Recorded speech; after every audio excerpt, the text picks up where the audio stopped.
14 number चिरां दुवाराव रायजो राजाफ्रा बुंगासिनो दं भुल जाबाय फेरेंगाखौ देरहा होननानै बिहा फेरेंगाया जायगा गैला बे फाइलिं अन द स्काई जागासिनो दङ गिबियाव दाखालि जे 10टा कलेज जाबाय जे आसाम सरकारा लाबाय बेनि थाखाय जों बिपिएफ दोलोनि जानानै आसाम सरकारनि चिफ मिनिस्टार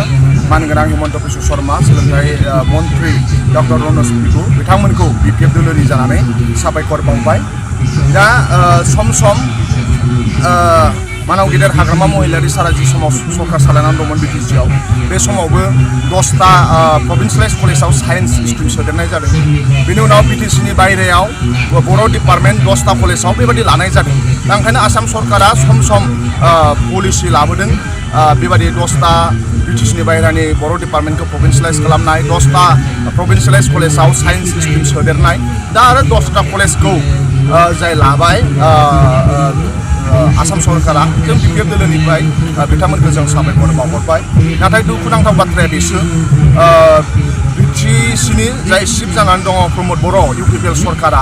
बिथांमोना बेखौ 6.3 क्लजेसनि गेजेरजों जादों दा दिनै 6.3 क्लजेसनि गेजेरजों जादोंब्ला मानो 10टा कलेजाल' जानो नांगौ गोबां कलेज दंबावोमोन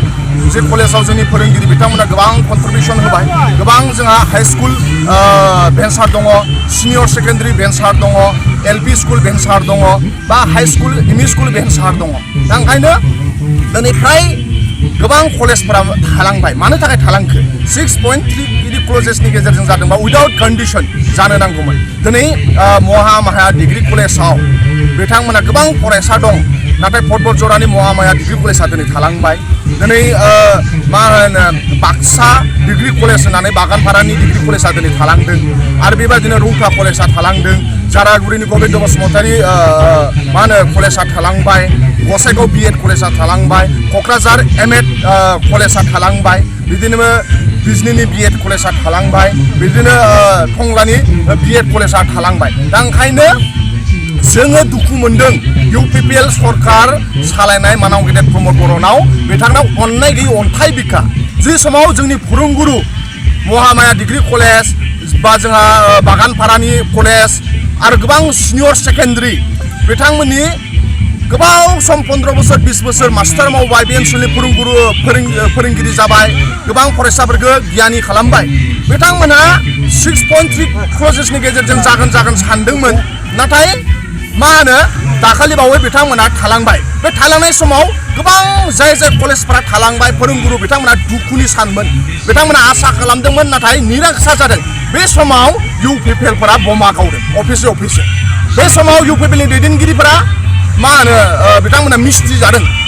जि समाव जोंनि कलेजनि फोरोंगिरिफोरा भेन्सार स्कुलनि फोरोंगिरिफोरा दुखु जानानै दंमोन बे समाव इउपिपिएलनि दैदेनगिरिफोरा मा होनो मिस्ट्रि जादों ओंखायनो जों दुखु मोनदों बे इउपिपिएल सरकारखौ गोबां भेन्सार स्कुला थालांबाय गोबां भेन्सार सिनियर सेकेन्डारिया थालांदों गोबां भेन्सार कलेजा थालांदों क'क्राझार ल' कलेजा थालांदों बे समाव फोरोंगिरिफोरनि दुखुआव एसेबो दुखु नांफायाखै इउपिपिएल अफिस बमा गावदों इउपिपिएलफोरा मिस्ट्रि जादों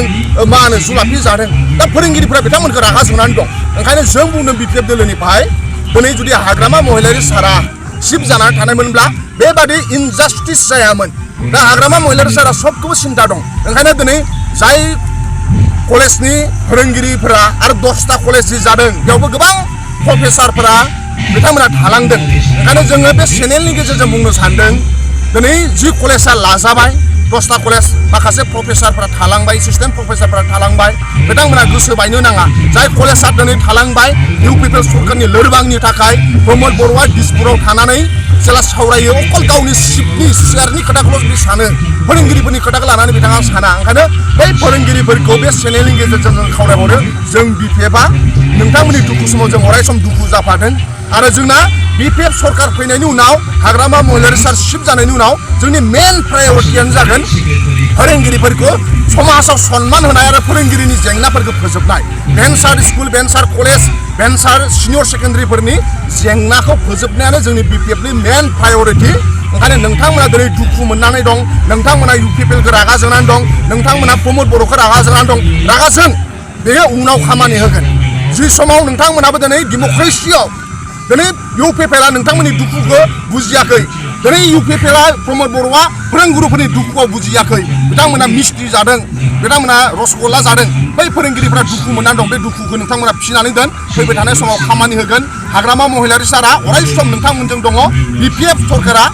मा होनो BPF राजखान्थि दोलोआ जों अराय सम नोंसोरजों दङ UPPL सरकार आरो प्रमद बर'आ एडभार्टाइजमेन्टआव बिराद खस्थ' आं बुंबाय अबेबा सोरबा जुदि साबुन कम्पानि सोरबा सेन्डेल कम्पानि सोरहाबा जुदि माबा मोनसे बिजनेस खालामनो सानदोंब्ला UPPLनि दैदेनगिरिफोरनिफ्राय सोलोंनानै ला बिथांमोना बिराद एडभार्टाइजमेन्ट होनो हायो जेबो खामानि मावाखै बेबायदि खामानिखौ मावदों ओंखायनो दिनै सोर BPFनिफ्राय UPPLआव थांगोन UPPLनिफ्राय जोंनावसो फैदों खैराबारि ब्लकनि फाउन्डार प्रेसिडेन्ट भपेन बर'आ जोंनाव फैदों UPPLनि दैदेनगिरि तामुलपुरनि in-charge general secretary Jiten Mosahary Pramod बर'नि जोबोद आंगो क्ल'समोन BPF दोलोआव फैदों दिनै दाखालि बावैसो सालबारिनि कनक दत्तार सिलाराय बसुमतारी आदा हानिफ आली बिथांमोना UPPLनि सेन्ट्रेलनि दैदेनगिरि बिथांमोना जोंनाव फैदों दा ओंखायनो बिथांमोना बखिदों नाथाय BPF दोलोआव हाबनो थाखाय UPPLनिफ्राय जोंनाव ट्रिप एग्जाम जानानै दं हाग्रामा सारा सम होनो हायाखै दिनै लाइमोनफोरा BPF दोलोआवसो फैदों मानो फैदों दिनै हाग्रामा महिलारि सारा गावनि थाखाय जुजियाखै जोंनि थाखाय जुजिदों बिथाङा बुंदों प्रमद बर' हाटाव BTC बासाव दिनै हाग्रामा महिलारि सारा दुखु मोनदों जे जोंनि BTCनि सासेबो कन्ट्रेक्टरफ्रा खामानि मोनला BTCनि बाहेरानि कन्ट्रेक्टरफ्रा खामानि मोनो दिनै मा होनो भेन्सार स्कुलनि मास्टारफोरनि जेंनाखौ प्रमद बर'आ सानला दिनै हाग्रामा महिलारि सारा प्रमद बर' हाटाव BTC बासाव माने मा BTCनि कन्ट्रेक्टरफ्रा खामानि मोननांगौ प्रमद बर' हाटाव BTC बासाव माने मा जे BTCआव आबादारिफोरनि थाखाय इरिगेसननि खामानि जानांगौ खेतियकफोरनि खोथाखौ साननांगौ दिनै प्रमद बर'आ खेतियकफोरनि खोथाखौ सानला दिनै प्रमद बर' हाटाव BTC बासाव माने मा जे जोंहा टेट पास जानानै थानाय फोरोंगिरिफ्रा साख्रि मोननांगौ दिनै प्रमद बर' हाटाव BTC बासाव माने मा जे BTCआव थानाय साफ्रोमबो लाइमोनफ्रा मोजां जास्टिस मोननांगौ साख्रि बाख्रि मोननांगोन ओंखायनो प्रमद बर' हाटाव BTC बासावनि मिनिङानो जाहैबाय BTCनि कन्ट्रेक्टरफ्रा खामानि मोननांगोन BTCनि फोरोंगिरिफोरनि जेंनाया जोबनो नांगोन BTCनि आबादारिफोरनि जेंनाया जोबनांगोन BTCनि फरायसाफोरनि जेंनाया जोबनांगोन BTCनि मोनफ्रोमबो जेंनाया जोबनो नांगोन ओंखायनो आरो जेंनाया जोबनो नांगौब्ला प्रमद बर'आ सासनाव थानायजों जानाय नङा प्रमद बर'खौ जों बोखांनांगोन ओंखायनो दिनै गामि गामि फैयोब्ला पिकनिक जानाय अबा साहा दखान अबा लामा बास जेरावबो सोलिगासिनो दङ प्रमद बर' हाटाव BTC बासाव नेक्स्टआव हाग्रामायाव सारा फैफिनगोन ओंखायनो दिनै सेंग्रा सिख्ला कलेज इउनिभारसिटियाव फरायनाय लोब लोब हाबदों दिनै मानो बिनि इसाराया मा बिनि इसाराया बेनो जे हाग्रामा महिलारि सारा गुबुननि खोथाखौ सानो 1 नाम्बार पर्बतझरायाव गेलेनो बे जुदि सानदोंब्ला बे खोथाया रोखा जे बे पर्बतझरानि दरनैनि गामिनि नामखौ बुंनो हाफिननाय मुखस्थ' जे जायगायाव बे दरनैनि गामिनि मा होनो गामिनि नामखौनो मिथियाब्ला बे जायगायाव थांनानै बे इलेक्सन गेलेनो हागोन दिनै 14 नम्बर चिरां दुवाराव रायजो राजाफ्रा बुंगासिनो दं भुल जाबाय फेरेंगाखौ देरहा होननानै दा ओंखायनो फेरेंगाया खुनु पट्टे 14 नम्बराव जायगा गैला बेहा फेरेंगाया जायगा गैला बे फ्लाइं अन द स्काइ जागासिनो दङ हादाबाव गैया बे अख्राङावसो बिरगासिनो दङ बेहा पर्बतझरायावबो लेन्ड जानो न' लेन्ड माने लेन्ड जानो हाया बियो चिरां दुवारावबो लेन्ड जानो हाया 13 चिराङावबो लेन्ड जानो हाया बे नाव फ्लाइं इन द स्काइ बे अख्रां सायाव बिरगासिनो दङ जेला बे लेन्ड जागोन लेन्ड जानो थाखाय बेहा स्टपेज गैया बे फुरा आउट अफ BTCआव लेन्ड जाहैनो नांगोन अब्लासो बे लेन्ड जानो हागोन बेहा नाव जायगायानो गैया लेन्ड जानो थाखाय ओंखायनो फेरेंगाया फ्लाइं इन द स्काइ बे मालाबा पर्बतझरानि नाम लागोन मालाबा 13 मालाबा 14 नि नाथाय मोगथाङाव बेनो थार 14 चिरां दुवारनि रायजो राजाया UPPLखौ देरहा होनानै भुल जाबाय होननानै बुंदों मानो होनोब्ला 14 चिरांनि निस्ला दैया जेला दैबाना जादोंमोन बैनि गामिनि रायजो राजाखौ बियो थांनानै न' लुफायहैदों रायजो जानाय बेसादखौ दिनै बै गामिनि 14 चिरां दुवारनि मानसिफोरा मालाबाबो बावा जे फेरेंगानि थाखाय थानो थाखाय बर'आ गावनि देशआवनो न' गैया जादों फेरेंगानि थाखाय मा होनो जोंनि गथ'आ उन्दुनो थाखाय न' गैया जादों सोरनि थाखाय जादों फेरेंगानि थाखाय जादों ओंखायनो 14 चिराङा मालाबाबो फेरेंगाखौ एक्सेप्ट खालामा ओंखायनो बे नाव फ्लाइं इन द स्काइ बेयाव लेन्ड खालामो नायनोसै पर्बतझरायाव लेन्ड खालामोबा खालामथों बाव जोंहा BPFआ बिराद स्ट्रंखा अबाव लेन्ड खालामो बेखौ जों नेगासिनो दङ थेंक इउ